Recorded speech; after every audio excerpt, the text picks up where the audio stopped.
Segunda Crônicas, capítulo 30. Preparativos para a Páscoa. O rei Ezequias enviou uma mensagem a todo Israel e Judá, e escreveu cartas para o povo de Efraim e Manassés. Convidou todos a virem ao templo do Senhor em Jerusalém para celebrar a Páscoa do Senhor.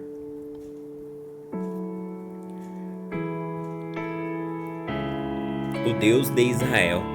O rei, seus oficiais e toda a comunidade de Jerusalém decidiram celebrar a Páscoa no mês depois da data estabelecida. Não conseguiram celebrá-la na data prescrita, porque não havia como purificar sacerdotes em número suficiente até esse dia, e o povo ainda não tinha se reunido em Jerusalém. Esse plano para celebrar a Páscoa pareceu bom ao rei e a toda a comunidade. Assim fizeram uma proclamação em todo Israel, desde Berseba ao sul até Dan ao norte, convidando todos a virem a Jerusalém para celebrar a Páscoa do Senhor, o Deus de Israel. Fazia tempo que essa festa não era celebrada por um grande número de pessoas, como a lei exigia. Por ordem do rei, mensageiros foram enviados a todo Israel e Judá.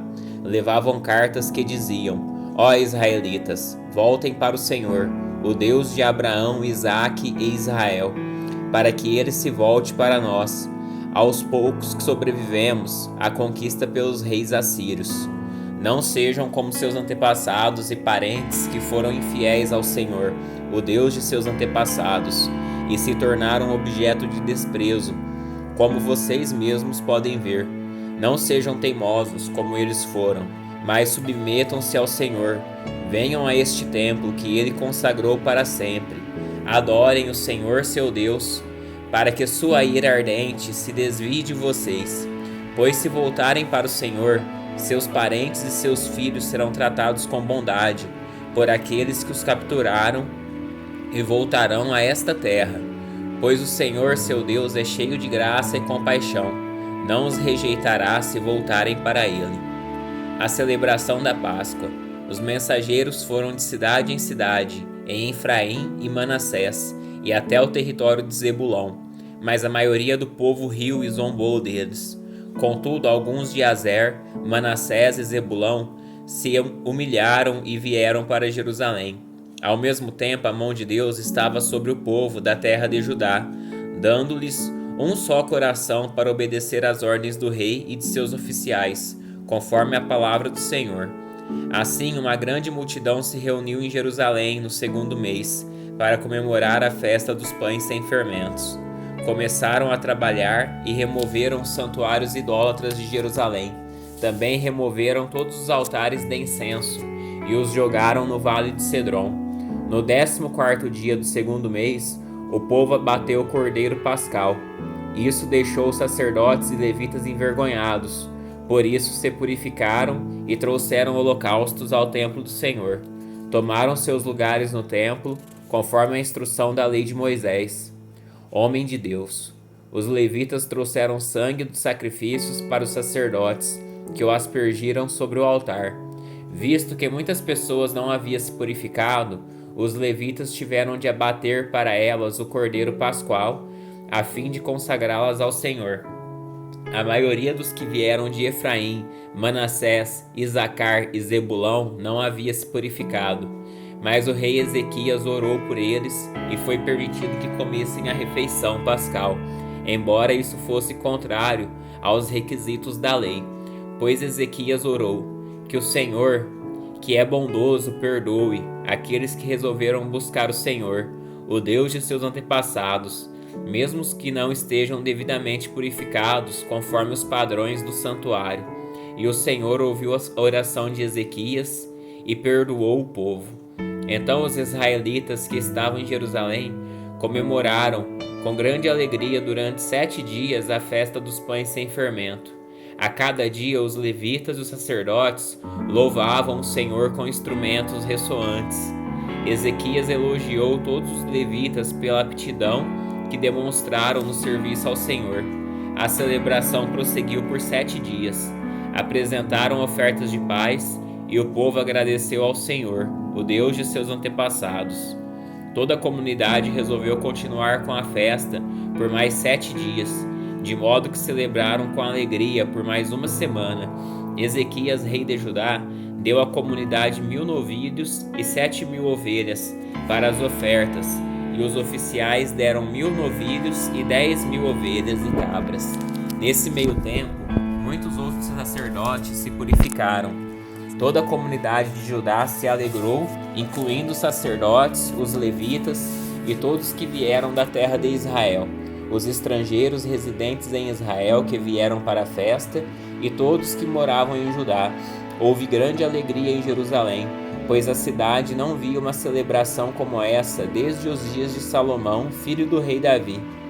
Então os sacerdotes e os levitas se levantaram e abençoaram o povo, e Deus, de sua santa habitação nos céus, ouviu sua oração. 2 Crônicas, capítulo 31. As reformas religiosas de Ezequias. Quando a festa terminou, os israelitas que haviam participado saíram pelas cidades de Judá, Benjamim, Efraim e Manassés, e despedaçaram todas as colunas sagradas, derrubaram os postes de Azerá e removeram os santuários e altares idólatras. Depois disso, voltaram para suas cidades e casas.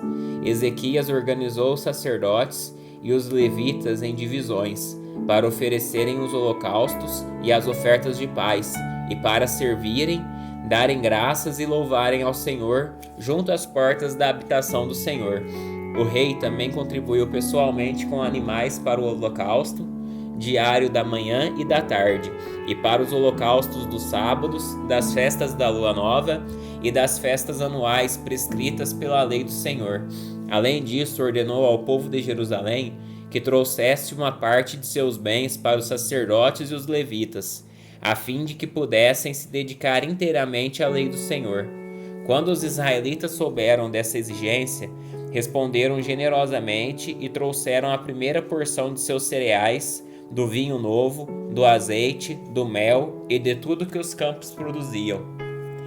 Trouxeram uma grande quantidade, o dízimo de tudo que haviam produzido. Os habitantes de Israel que tinham se mudado para Judá e os próprios habitantes de Judá trouxeram o dízimo do gado, das ovelhas, bem como das coisas que haviam sido consagradas ao Senhor, seu Deus, e juntaram tudo em vários montões. Começaram a amontoar as ofertas no 3º mês e terminaram no 7º. Quando Ezequias e seus oficiais viram esses montões, agradeceram ao Senhor e ao seu povo Israel. De onde veio tudo isso? Perguntou Ezequias aos sacerdotes e aos levitas. Azarias, o sumo sacerdote da família de Zadok, respondeu: Desde que o povo começou a trazer ofertas para o templo do Senhor, temos alimento suficiente e ainda tem sobrado muito. O Senhor abençoou o seu povo e tudo isto é o que sobra. Ezequias mandou preparar depósitos no templo do Senhor. Quando estavam prontos, o povo trouxe fielmente as ofertas, os dízimos e os objetos consagrados para serem usados no templo. O levita Conanias foi encarregado desses depósitos, e seu irmão Simei era seu auxiliar. Os supervisores subordinados a eles eram Jeiel, Azazias, Naate, Azael, Jerimote, Josabade, Eliel, Ismaquias, Maate e Benaia. As nomeações foram feitas pelo rei Ezequias e por Azarias, o principal encarregado do templo de Deus. Coré, filho de levita Ima, guarda da porta do leste, foi encarregado de distribuir as ofertas voluntárias feitas a Deus, as contribuições e os objetos consagrados ao Senhor. Seus assistentes fiéis eram Éden, Miniamim, Jesua, Semaías, Amarias e Secanias. Distribuíam as ofertas entre as famílias dos sacerdotes, em suas cidades, de acordo com suas divisões, e as repartiam por igual entre idosos e jovens. Distribuíam as ofertas a todos os homens e meninos de 3 anos para cima, que constavam nos registros genealógicos. A distribuição incluía todos que vinham ao templo do Senhor para realizar suas tarefas diárias, de acordo com suas divisões. repartiam as ofertas entre os sacerdotes que estavam listados nos registros genealógicos, de acordo com suas famílias, e entre os levitas de 20 anos para cima, anotados de acordo com suas tarefas e divisões. Também entregavam porções de alimento às famílias de todos, que estavam listados nos registros genealógicos, incluindo as crianças pequenas, as esposas, os filhos e as filhas, pois toda a comunidade havia sido fiel ao se purificar. Quanto aos sacerdotes, os descendentes de Arão que viviam nos campos ao redor das cidades, foram nomeados homens para distribuírem porções a todos os sacerdotes e a todos os levitas listados nos registros genealógicos. Assim o rei Ezequias organizou a distribuição em todo o Judá e fez o que era bom, certo e verdadeiro aos olhos do Senhor seu Deus. Em tudo o que fez no serviço no templo de Deus e em seus esforços para obedecer à lei e aos mandamentos de Deus, Ezequias buscou seu Deus de todo o coração. Como resultado, foi muito bem sucedido. Segundo a Crônicas, capítulo 32, a Assíria invade Judá. Depois de Ezequias ter sido tão fiel em todas essas situações, Senaqueribe, rei da Assíria, invadiu Judá, cercou as cidades fortificadas e deu ordens para que seu exército rompessem os muros. Quando Ezequias percebeu que Senaqueribe também pretendia atacar Jerusalém, consultou seus oficiais e conselheiros militares, e eles resolveram fechar a passagem das águas das fontes que havia do lado de fora da cidade. Organizaram uma enorme equipe de trabalho para fechar as fontes de água e o riacho que atravessava os campos, pois disseram: não devemos permitir que os reis da Assíria encontrem toda essa água quando chegarem aqui. Então Ezequias se dedicou a reparar todos os trechos onde o muro estava quebrado, construiu torres e fez outro muro do lado de fora do primeiro. Também reforçou o aterro da cidade de Davi e fabricou grande quantidade de armas e escudos. Nomeou oficiais e militares sobre o povo. Os reuniu diante dele na praça, junto à porta da cidade, e os encorajou, dizendo: sejam fortes e corajosos, não tenham medo nem desanimem, por causa do rei da Assíria e de seu exército poderoso, pois um poder muito maior está do nosso lado. Ele tem um grande exército, mas são apenas homens. Nós, porém, temos o Senhor, nosso Deus, para nos ajudar e lutar nossas batalhas. As palavras de Ezequias deram grande ânimo a seu povo. Senaqueribe ameaça Jerusalém. Enquanto Senaqueribe, rei da Assíria, cercava a cidade de Laquis, enviou seus oficiais a Jerusalém com esta mensagem para Ezequias, o rei de Judá, e para todo o povo da cidade: assim diz Senaqueribe, rei da Assíria: em que vocês confiam para imaginar que sobreviverão quando eu cercar Jerusalém? Ezequias disse: o Senhor nosso Deus nos salvará do rei da Assíria.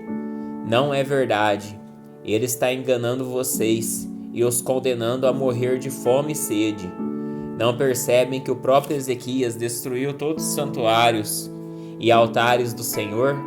Ordenou que Judá e Jerusalém adorassem somente no altar do templo e queimassem incenso apenas ali?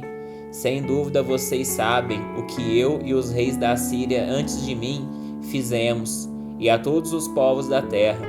Acaso algum dos deuses dessas nações livrou seu povo de minhas mãos? Qual de seus deuses foi capaz de salvar seu povo do poder destruidor de meus antecessores? O que os faz pensar que o seu Deus poderá livrá-los das minhas mãos?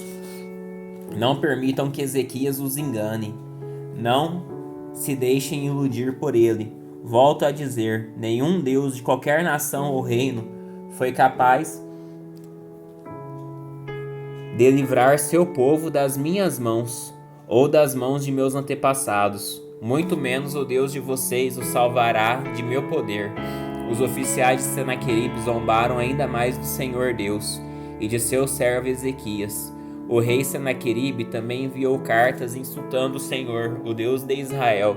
Escreveu: Assim como os deuses de todas as outras nações não foram capazes de salvar seu povo das minhas mãos, também o Deus de Ezequias fracassará. Os oficiais assírios que trouxeram as cartas gritaram isso em hebraico para o povo sobre os muros da cidade, tentando amedrontá-lo, para que fosse mais fácil conquistar a cidade. Falaram do Deus de Jerusalém como se fosse um dos deuses estrangeiros, feitos por mãos humanas. Então o rei Ezequias e o profeta Isaías, filho de Amós, oraram e clamaram aos céus. E o Senhor enviou um anjo que destruiu o exército assírio com todos os seus comandantes e oficiais. O rei da Assíria voltou envergonhado para sua terra. Quando entrou no templo de seu Deus, alguns de seus próprios filhos o mataram ali à espada. Foi assim que o Senhor salvou Ezequias e o povo de Jerusalém das mãos de Senaqueribe, rei da Assíria, e de todos os outros que os ameaçavam. Então houve paz em toda a terra. Daquela ocasião em diante, o rei Ezequias se tornou muito respeitado entre todas as nações, e muitos traziam a Jerusalém ofertas para o Senhor e presentes valiosos para o rei. A doença e a recuperação de Ezequias. Por esse tempo, Ezequias ficou doente e estava para morrer. Orou ao Senhor, que respondeu à sua oração e lhe deu um sinal miraculoso. Ezequias, porém, não correspondeu como devia à bondade que foi tratado e se tornou orgulhoso. Por isso, a ira do Senhor veio sobre ele e sobre Judá e Jerusalém. Então Ezequias se humilhou e se arrependeu de seu orgulho, como também os habitantes de Jerusalém. Com isso, a ira do Senhor não caiu sobre eles durante a vida de Ezequias. Ezequias era muito rico e respeitado. Construiu depósitos especiais para guardar prata, ouro, pedras preciosas, especiarias, escudos e outros objetos de valor que lhe pertenciam. Também construiu armazéns para guardar cereais, vinho novo e azeite, e fez muitos estábulos para o gado e currais para as ovelhas. Construiu cidades e adquiriu muitos rebanhos e gado, pois o Senhor lhe deu grandes riquezas. Bloqueou a fonte superior de Gion e trouxe água por um túnel para o lado oeste da cidade de Davi. Ezequias foi bem-sucedido em tudo que fez. No entanto, quando chegaram representantes da Babilônia para perguntar sobre os acontecimentos extraordinários que havia ocorrido na terra, Deus se afastou de Ezequias para testá-lo e ver o que havia de fato em seu coração. Resumo do reinado de Ezequias. Os demais acontecimentos do reinado de Ezequias e seus atos de devoção estão registrados na visão do profeta Isaías, filho de Amós, incluída no livro dos reis de Judá e de Israel. Quando Ezequias morreu e se reuniu aos seus antepassados, foi sepultado na parte superior do cemitério dos reis, e todo Judá e os habitantes de Jerusalém o honraram por ocasião de sua morte. Seu filho Manassés foi o seu sucessor.